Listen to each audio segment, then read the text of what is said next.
walking through the grave sites on the Mount of Olives, Har HaZeisim, the resting place of our people since biblical times. But here I find no rest. In every row, on every terrace, along every ancient wall, the signs of hatred mar this holy ground. Here a pile of debris, there a makeshift playing field, Jewish gravestones as goalposts. I have come to honor my ancestors, my rabbis, my sages, the prophets, our scholars and leaders, the backbone of our people.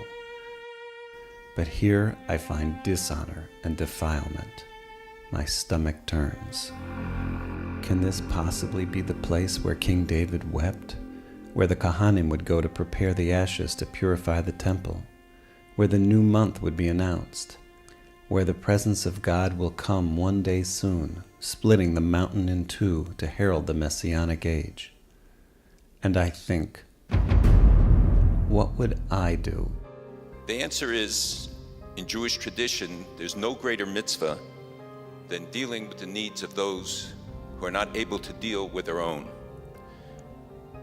The mitzvah of mace mitzvah, of kavod ha-mace, of the dignity of the dead, doesn't end with a funeral. It only begins there.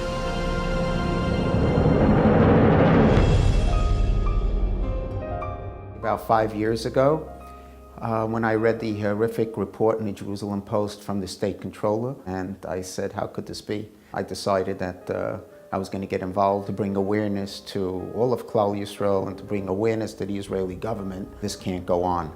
The Talmud teaches, as well as Chazal, that the body is considered a sacred vessel that held the neshama. There are many halachas that govern how a person conducts himself in a cemetery. So to think of individuals that will hire people to take sledgehammers and destroy the kvarim of our venerated Torah scholars for thousands of years is untenable.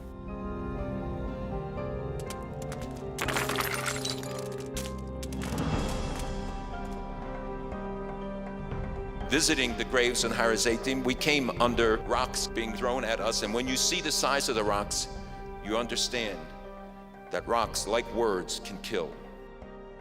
A year and a half ago, I was in Israel, and my nephews asked me to take them up to Har HaZeisim, to my father's grave. So I drove up. One nephew was sitting in the front seat of the car, he was on the passenger side. Another nephew in the back was sitting with his wife and 2 kids. Suddenly I got attacked by 50 Arabs with stones. They broke every window in my car, and after that they started to use sticks and to attack us.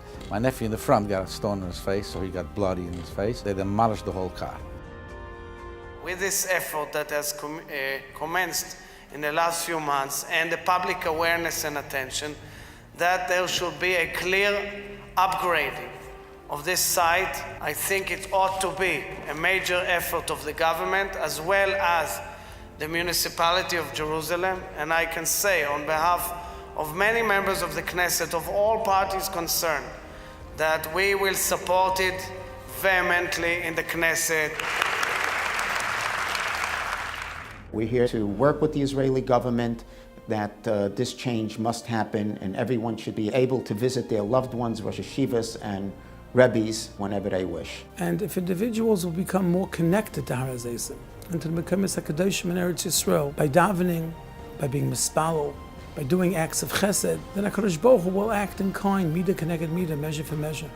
Because the more we venerate, appreciate, and give dignity to Mekomis HaKadoshim, the stronger their security and the more they belong to us. We have come too far, fought too hard.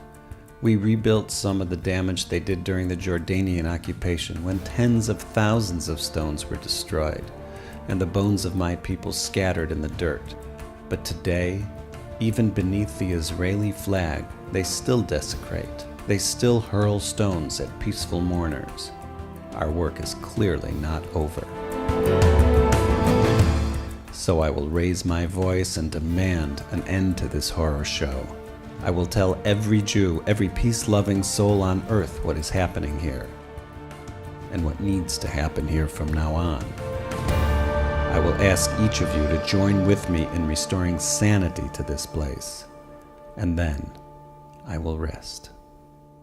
Jerusalem is calling, Jerusalem is calling.